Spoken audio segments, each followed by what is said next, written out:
Well, thank you very much for joining us for this penultimate session of the day. We've heard earlier on today, or actually yesterday, in our forecast for Greece, we heard what a bumper year it's going to be for Greek tourism. So you can tell us about it, but also, presumably also in the current circumstances, coming out of the pandemic and with a war going on around us, it's not without its challenges, and also with the inflation that we see and the energy prices. So an outlook for how you see the situation at the moment for Greek tourism. Sure. Once again, thank you very much, Economist, for the invitation. Glad to be here and be able to chat with you. This is the biggest part of our economy. This is 25% of our GDP. 1 out of 4 euro through the Greek economy pass through the sector. So it's essential for us, especially in 2022, to be able to be successful and that way, thus support Greek society and enterprise, and of course the Ministry of Finance. They're very, very fond of me since every year, every week they call me, Mr. Kouras, Mr. Skilakakis, and ask how the revenues. Are you happy to be so popular? I'm happy to be able to support the average Greek family. So it's a troubling year. There's this unstable global framework with a war in the heart of Europe after 80 years, with inflation above 10% here and United States and soon globally, with the pandemic still here, with the energy crisis, with uncertainty, with the Greek-Turkish relationships maybe under tension. So this cannot be matched to 2019, which was our record year. That was a year without problems. But I think that we've worked really hard. During the pandemic, especially in the first waves, we proved that we're a safe destination. That's an essence for traveling this year, for travelers and tourists. And the Prime Minister rebranded Greece through that, traveling all over the world. And even though a huge market like China is closed because of the pandemic, and also Russia and Ukraine, of course, until today, this is the first 6 months of the year, we see a very strong signal through the touristic sector. This has happened with hard work and strategy, and combine the private and the public sector in lengthening the period, in strengthening the period, giving the possibility for high-end quality tourism in Greece. So air carriers, they trust us, the cruising industry also, big tour operators, but also new platforms, digital booking, etc. And I'm very optimistic about the year, and I hope at the end of 2022, because the end of the season is going to be December of 2022 this year in Greece, I will have important announcements for everybody, especially for the Greek economy. Can you give us any numbers of what you expect for the first half of the year? You said it won't be as high as 2019, your record year, but give us a sense of the bounce back from where you've come from and what you expect, or what your target is for the full year. Fine. I didn't say it will not be as high as 2019. Okay. I said that 2019 was a year without problems.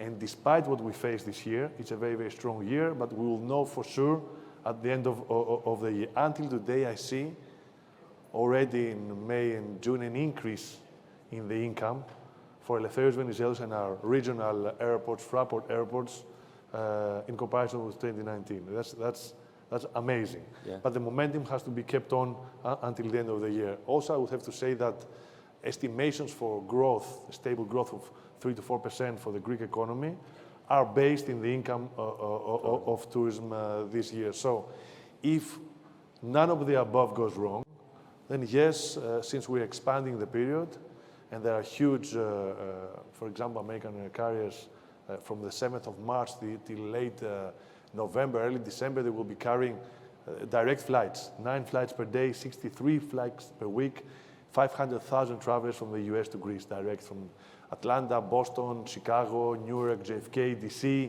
This is a strong signal of support.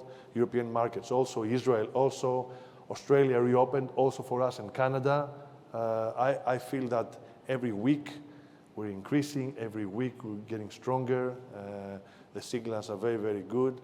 And I'm also happy, I have to be honest, that our airports, Affairs Venizelos and the rest of the airports do not face the same issues and problems that I see nowadays at European airports, and I'm worried about that. Maybe the industry... I can attest that in coming here from London, we had lots of big queues in London, but not so bad at Venizelos. Okay, happy to hear that.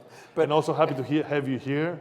And when the convention is over, please stay and enjoy yourselves in the Greek islands. So, in talking about the expansion of Greek tourism, over the years here in this event, we've talked about various things, such as extending the season, making sure that you have a more even flow of tourism. Obviously, infrastructure is a crucial thing in this regard. What are the biggest items that you as a government can do to facilitate this? Because it's obviously a combination of what the private sector does and what the government does. Yeah. Well, this is the mandate of the Prime Minister, and believe it or not, it hasn't been easy in Greece with bureaucracy and all that stuff, but I was the Minister of Health last 2 years, and we did transform the sector within the pandemic.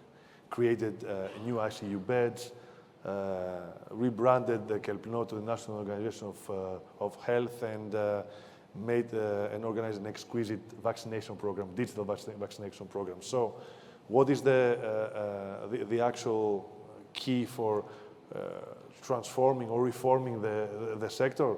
Of course, European funds, the RRF, the ESPA, and national funds, without bureaucracy, push forward in fast-track procedures in order to be able to have on the mainland and in these 124 beautiful inhabited islands that we have, the possibility to grow, but to be able to do it in a sustainable way.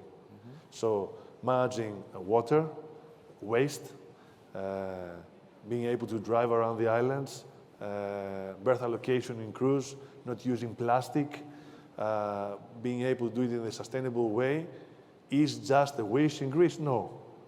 You saw that there's a big effort of eco-islands, green and blue economy in the islands, with Astipala already, with Halki already. They are small islands, but we did it, and it has shown the world that we're committed to that. The co-lab, which means the regional offices in Rhodos, together with the island and TUI, for the next 5 years, transforming the island in a sustainable destination, and one after the other, investing on that, we will do it, and we will actually make this a reality, and it's going to change, I think, the future of tourism in Greece. And what about moving beyond the traditional destinations and getting people to know more of Greece? Parts of the country that haven't been on the mainstream map, if you like. Well, 2.5 regions had the main part of the GDP coming from tourism, especially the South and Aegean, and of course the islands of Cyclades and the Ionian. It's a different case and a different story now. I want to remind everybody that the region of Epirus was the poorest region in Europe some years ago. And now you see Ioannina, you see Papiko, Metsovo, Aristi, Zagori. They got winter vacations. They got Greek End, a great success in the UK, and of course summer vacations. Now we're hoping to do that with Western Macedonia. I was yesterday in Kastoria. The lake is more beautiful than Como and much, much cheaper. Huge impact on Nympheo and the ski resorts and Florina and what's going to happen in Grevena. And then you see the Peloponnese, how beautiful it is. It's almost an invasion of the Brits and the Germans there. They love it. So yes, there are many opportunities. I went to Aegina, I went to Aegio, I went to Navpaktos.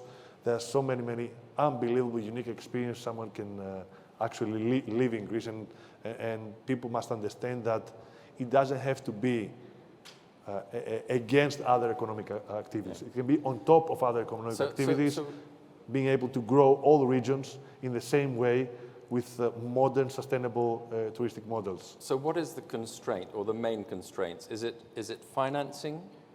Is it existing capacity, or what are you seeing? What are the bottlenecks that you have to clear away in order for Greece to reach its potential? Prime Minister made sure that the financing is not the case anymore. So you got public funds, European funds, private funds, and loaning from the banks, and PPP, private-public partnership. And this is a great method. The problem that's still on, and everybody knows that's the case, and the problem is Greece's bureaucracy. And being able to liberate people from the public sector in order to be able to do what they want to do and be able to produce against other people, fewer, that are restraining and are holding back. And this is a big task. Can you give any concrete examples of that, just to give a sense of Yes, of course. Since all the Metapolitevsi from 1974 until today, to be able to build a marina from scratch, you need 20 years in Greece. This is too much for an investment. Investors that are, many of them, 8 out of 10 investments in Greece nowadays are tourism or infrastructure because of tourism. So if an investor, a multinational company or a hedge fund or a big family decides to come here and invest, they want to see their investment concluded in the next 2 to 5 years. And this is a scenario that we support and we believe, and we will fight back to the best of our abilities in order to be able to push forward. And to dig into that example a little bit, where is the bottleneck there? Is it local bureaucracy or is it central bureaucracy or a combination of the two? No, I think that it's not only Greece, of course. You see that in Israel, you see that in other European countries. It's like, you know, there's a circulation and a rhythm, and nobody wants to break that circulation and that rhythm. But we've proved already, and the Kyriakos Mitsotakis administration has proved already, that working together with the public sector and the private sector can find solutions to these problems and produce and deliver. We did it, and we did it in times of crisis. So I'm very optimistic, very happy about my job in the Ministry of Tourism. And, well, if there's something invisible or visible that doesn't want to let us push forward, we'll just pass through. Well, on that cheerful note, and in recognition of the importance that the sector has for the Greek economy, as we've heard right at the beginning of this event as well, I wish you the best of luck for the rest of this year, and may it beat 2019. Thank you very much. Thank you. Thank you.